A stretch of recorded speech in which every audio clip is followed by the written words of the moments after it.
So now, if we have all of our features defined in our wafer, we've baked multiple layers on it, and we've exposed each layer, and we've created our features, but we still have a lot of excess SU-8 on the master.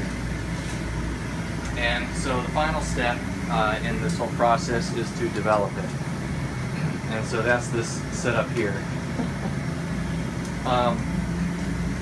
So basically, we'll be taking these dishes of glass. We'll be adding SU-8 developer.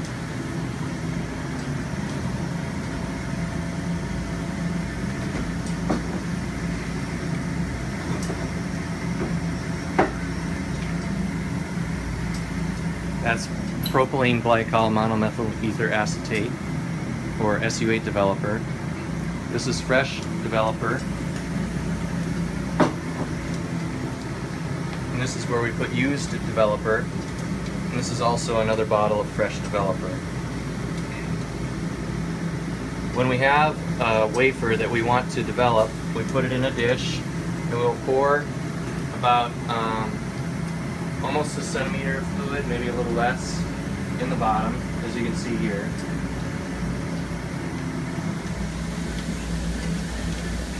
And we'll put it on the rocker table. And basically the way we turn it on and turn it off is by pressing the buttons, and we can alter the speed and the time here. But usually we leave it on for an indefinite amount of time until we come back, and we just adjust the speed and turn it on and off. We would typically try to reuse some old developer if you're doing a very thick wafer, and we might need to add some fresh developer later. But the idea is that whatever used developer you have, you put it in this bottle, and if you have features that you don't feel could use some used developer, you'll dispose of the used developer according to Eric Sackman's video on how to dispose of developer.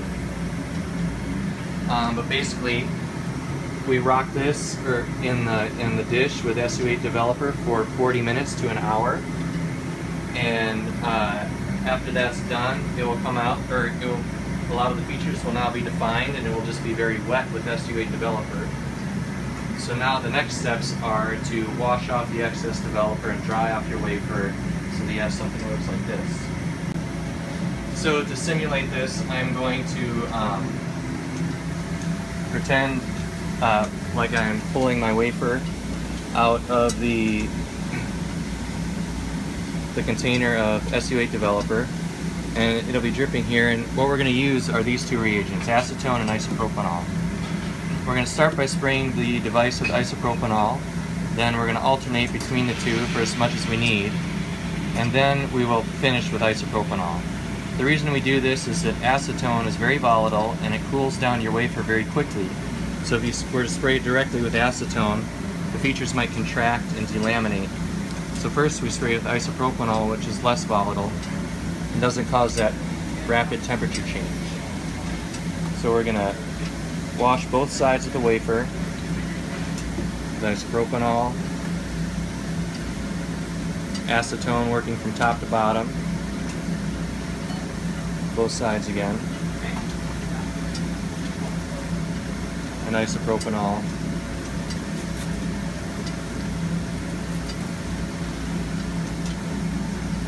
And now what we do is we use air. Make sure you have a firm grip. It's best to hold this right near the pinch point. And we blow off from one direction to another.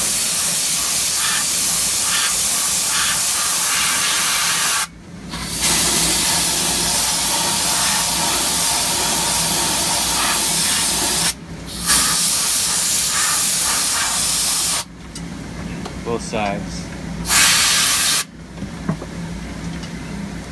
And then we have our clean and dry SU-8 wafer. And it's ready to make PDMS devices.